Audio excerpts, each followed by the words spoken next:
Greetings, Culture Warriors. It is I, Jeff Vieira, the author of Culture is Everything, and your host for this latest dispatch from the front. Got a story for you today from First Things. This is by George Weigel. Why we are where we are. By early March 1865, more than 1 million Americans had killed or wounded one another in a civil war. The killing, wounding, and maiming continued for another month or so. Yet amidst that unprecedented carnage, Abraham Lincoln, at his second inauguration as president, called the American Republic to recompose itself in unity by means of magnanimity. With malice toward none, with charity for all, with firmness in the right as God gives us to see the right, let us strive to bind up the nation's wounds, to care for him who shall have borne the battle, and for his widow and his orphan, to do all which may achieve and cherish a just and lasting peace among ourselves. Those luminous words, now engraved in his memorial in Washington, confront Americans with a hard truth.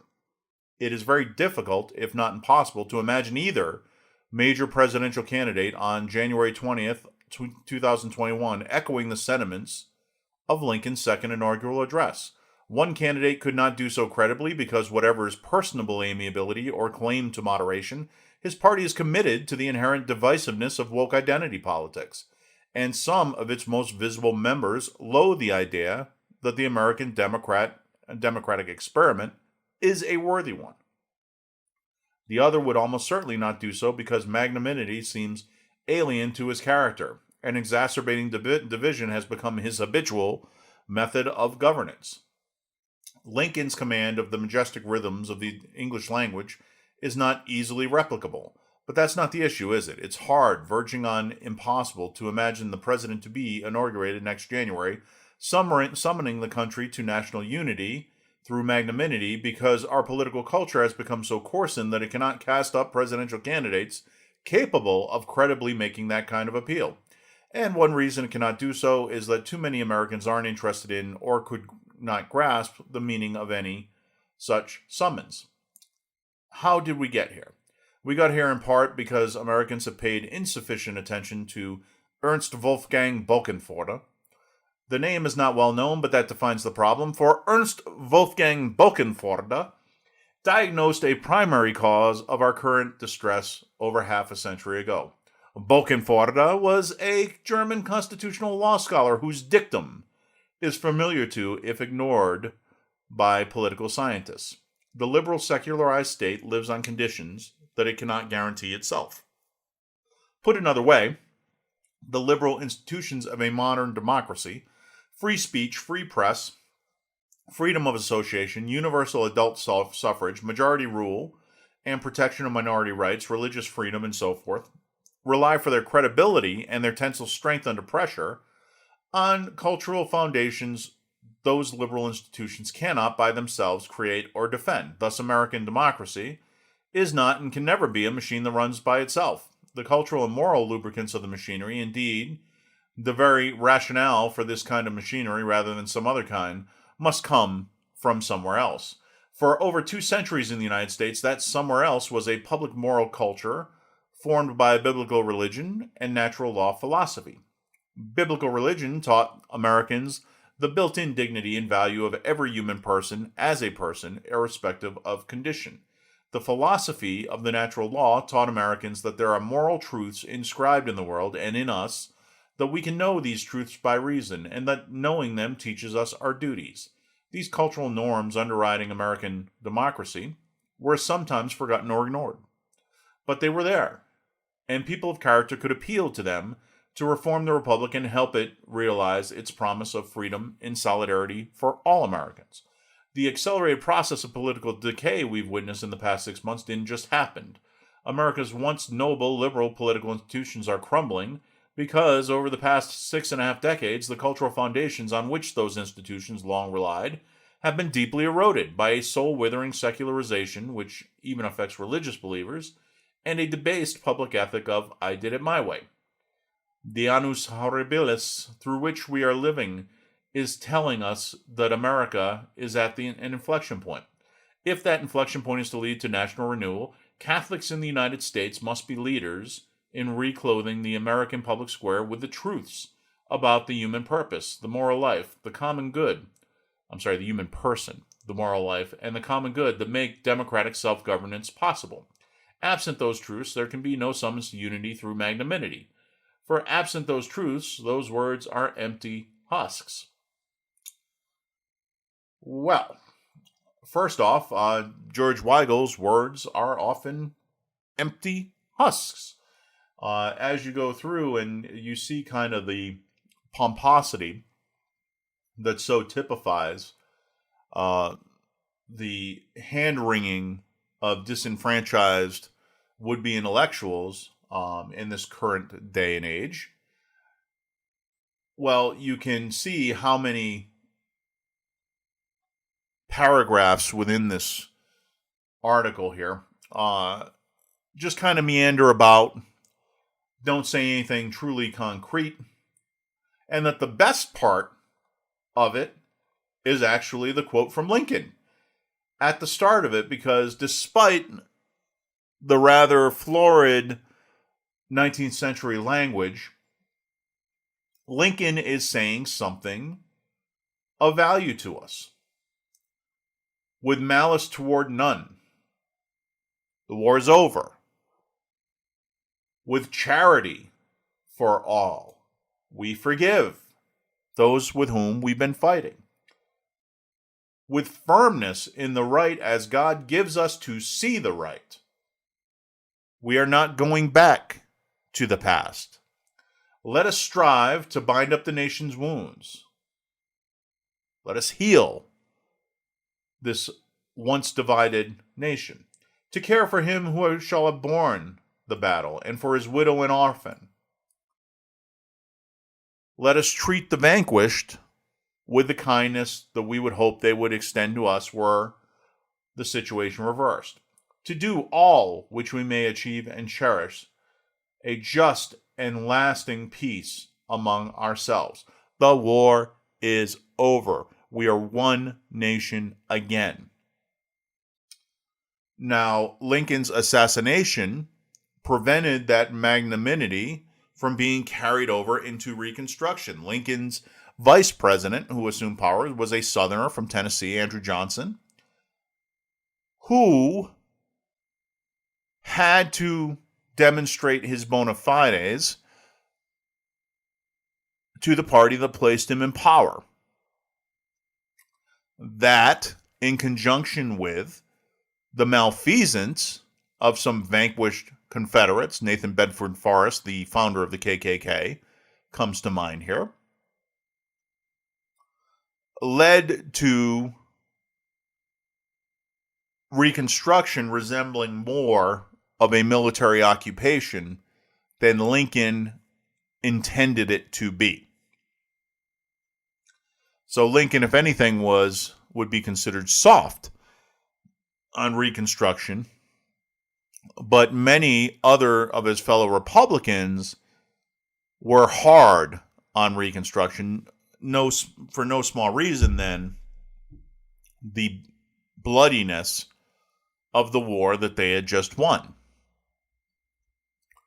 There were a lot of casualties in that war, and while most of it, vast majority of it, was fought on Southern soil, and therefore the vast majority of the economic damage was done to the South, not to the North, the human cost was still very high and was remembered bitterly. It didn't help the South's cause that they fired the first shots at Fort Sumter. And so there was a feeling that the South had not only to be conquered, but to be punished. And this was the direction that the Republicans largely took for the next generation, really. Now, George Weigel, like so many a Republican intellectual of this day and age, considers this to be a horrible year, not in large part due to the pain that's been inflicted upon so many Americans, particularly middle-class Americans. He doesn't feel that pain. His paycheck keeps coming. But because he has lost influence, Donald Trump does not consult George Weigel for his opinion on anything. And because George Weigel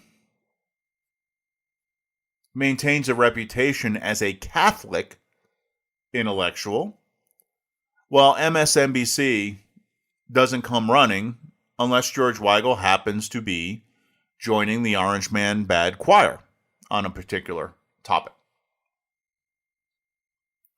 So he is out in the cold in the form of his influence.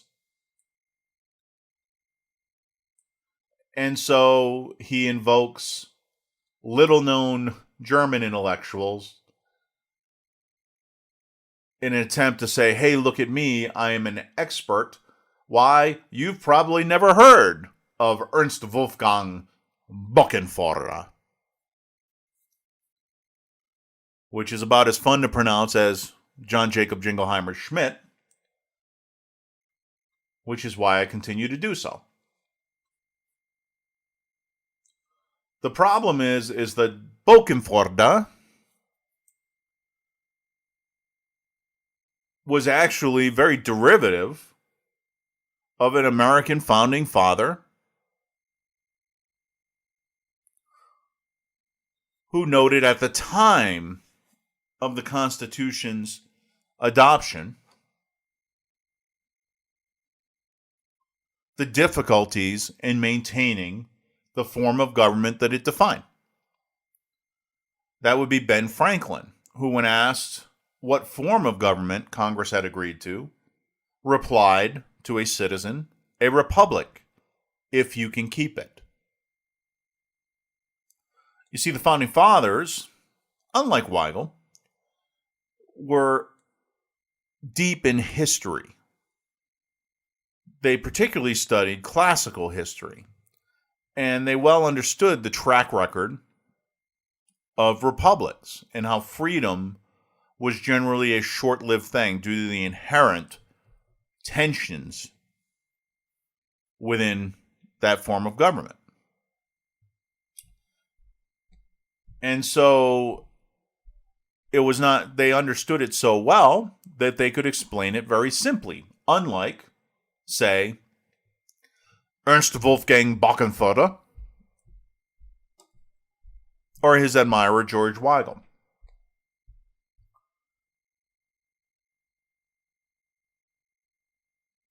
Another way of saying this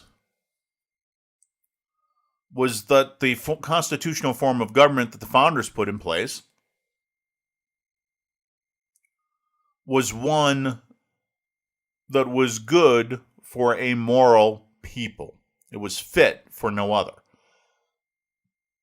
Because if you have a degraded state of morality in the people being governed, they will naturally prefer the strong man promising instant gratification of whatever whims move them, whether that be monetary wealth or whether that be sexual perversion. And that would inevitably bring about the end of the republic.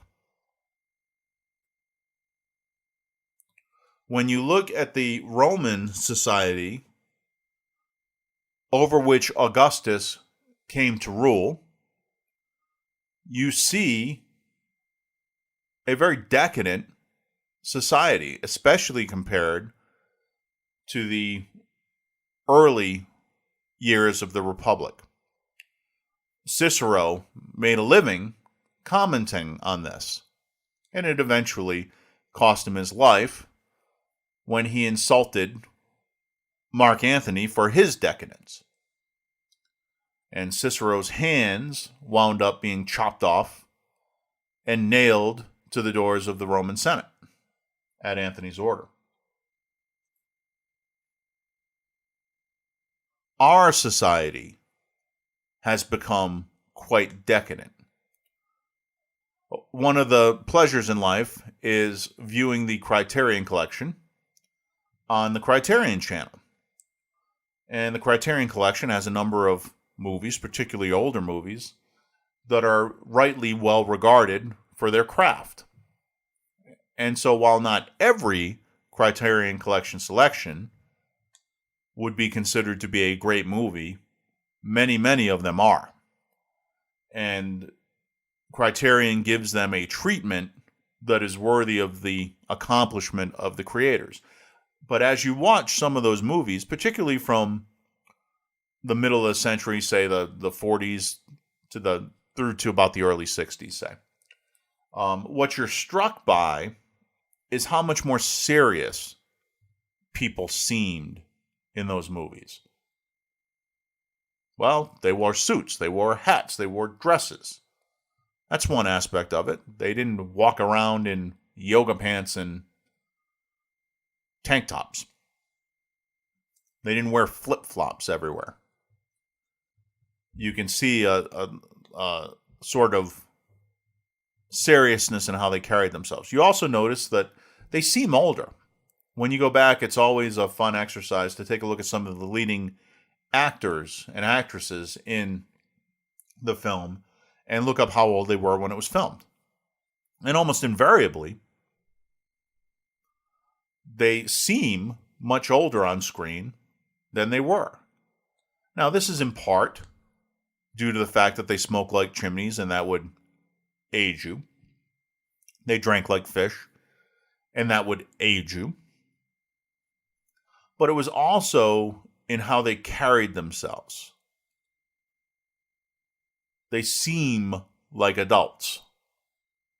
Compare and contrast that with most movies today, and at best, most of them seem like they're playing at being adults.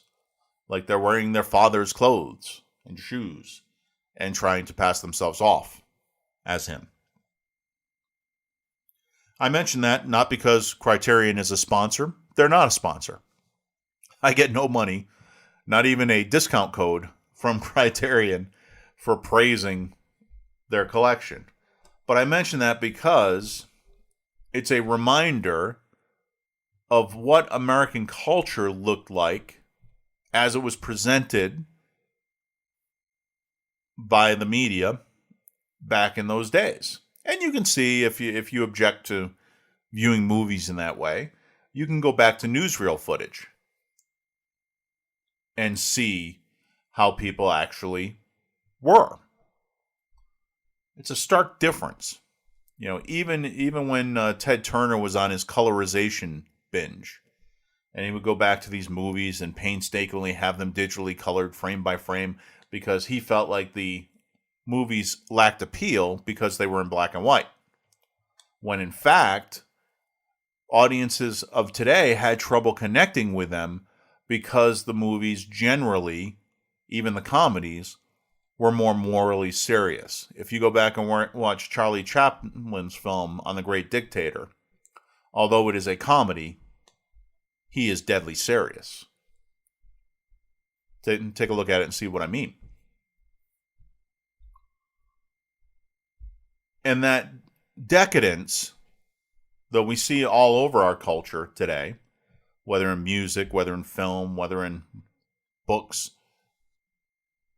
every cultural organ we have, that decadence manifests itself in our class of would-be intellectuals. If you listen through that article and if you read through it on your own, try and follow the argument. What is Weigel claiming? How does he support it? What conclusion does he draw? And I predict you'll struggle with it. Not because you can't follow an argument, although if you had a public education like I did, it may make it harder because you weren't taught critical thinking as a priority, but because there's not much of an argument actually being put forward. There's a lot of words here, and most of them are empty husks. What it comes down to is that Weigel doesn't like Trump because Trump doesn't talk like Lincoln.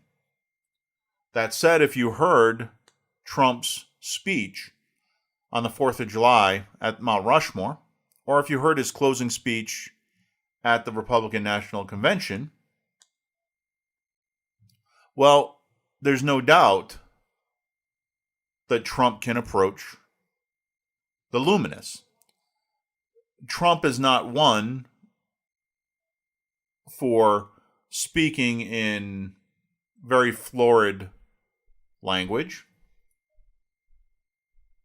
He's not one for formality, but that's because he connects with his audience in a more straightforward manner. Trump's not trying to prove he's smarter than the listener. He's not injecting an unnecessary attempt at elegance into what he's saying. He's striving for clarity. Ronald Reagan used to do the same thing. Reagan was often characterized by his enemies as a dummy, a dolt. Largely, and for the same reason Weigel so characterizes Trump, because they felt that Reagan wasn't cool. He didn't like the same things they did. He didn't hew to the same pretensions that they did. And that's likewise the case with Trump. But Trump's not trying to win George Weigel's vote. I suspect he couldn't care less about George Weigel's vote. What Trump is trying to do is to reach the ordinary American who has been so oppressed during this bogus pandemic. And so his language is not often worthy of the Gettysburg Address, although the occasion is no less crucial for the future course of the United States of America. When Lincoln gave that address, the turning point in the Civil War had just been reached. And Lincoln realized it before almost anybody else did. And so he knew the great moment was upon him. Trump's great moment is still coming. So we'll see how he responds when it does. In terms of magnanimity, which is the lack of which is what Weigel wants to fling at Trump's feet, well, Trump has shown surprising restraint in response to Hillary Clinton and Barack Obama and John Brennan and James Comey and others, Nancy Pelosi, Adam Schiff, Chuck Schumer, staging a coup to illegally remove him, starting with turning the apparatus of the state used for security through the NSA and the FBI, lying to FISA judges in order to spy on his campaign to prevent him from becoming president.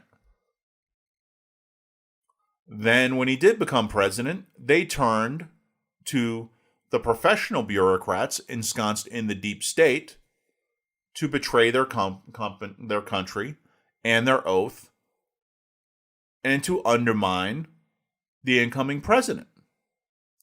They allied with foreign powers to do this, which is an act of treason, properly understood. And yet, rather than call for them to be hung from the lampposts, as his predecessors would have done, go back to John Adams and the Alien and Sedition Acts and look at the debate over that. Go back to how Washington dealt with the Whiskey Rebellion. go back to how FDR unleashed MacArthur to clean up the veterans who formed the Bonus March Army during the Great Depression. There are examples that are abundant in how presidents, when faced with an insurrection, dealt with it. And those insurrections didn't involve collusion with foreign governments, as this one did. And you'll see the magnanimity that President Trump has shown towards those who continue to try to destroy him. You have a D.C. mayor who, while stoking riots, called for the White House to be opened on all sides to the public. Now, why would you do that? Except to create the conditions by which a president could be assassinated. There's literally no other reason to do so. She didn't open up the mayor's residence, similarly, and for good reason. And yet, Trump has displayed almost impeccable restraint, unprecedented restraint. In fact, many of us wish the tanks would roll and the riots stop.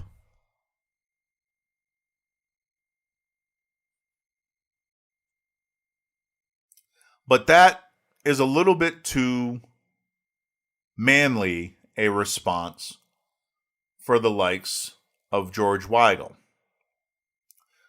Trump took a Bible and went to a church, walked to it from the White House in order to call attention to the fact that that church had been burned by the mob. Trump this week has gone to Kenosha, torn apart by riots run by the Democrat Party. And Trump forced the media to show the destruction there. Prior to his visit, which people like George Weigel strongly advised against, being gauche. Prior to his visit, the media claimed that no such destruction was there. Against the backdrop of cities burning, the media referred to the protests as mostly peaceful.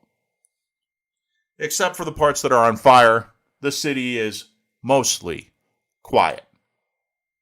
Except for the people who have been assaulted and, in some cases, murdered, things are very nonviolent. And Trump exposed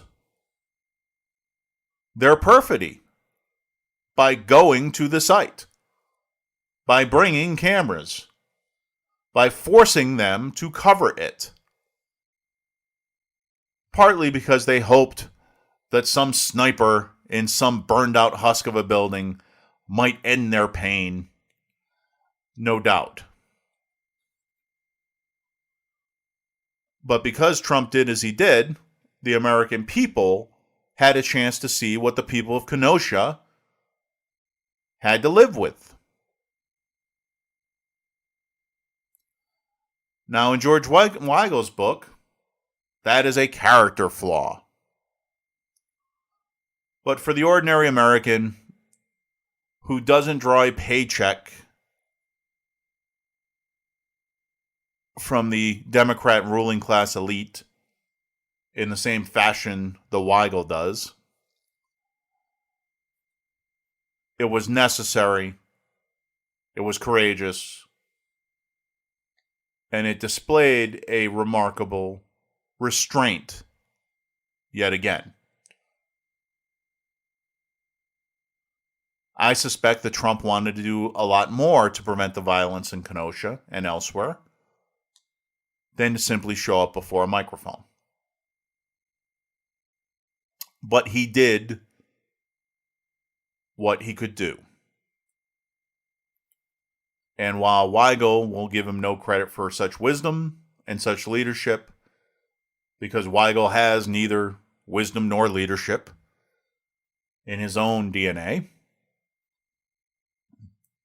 I suspect the rest of America will. We are getting an education through this pandemic in what happens when too much power is given to the wicked who comprise the government.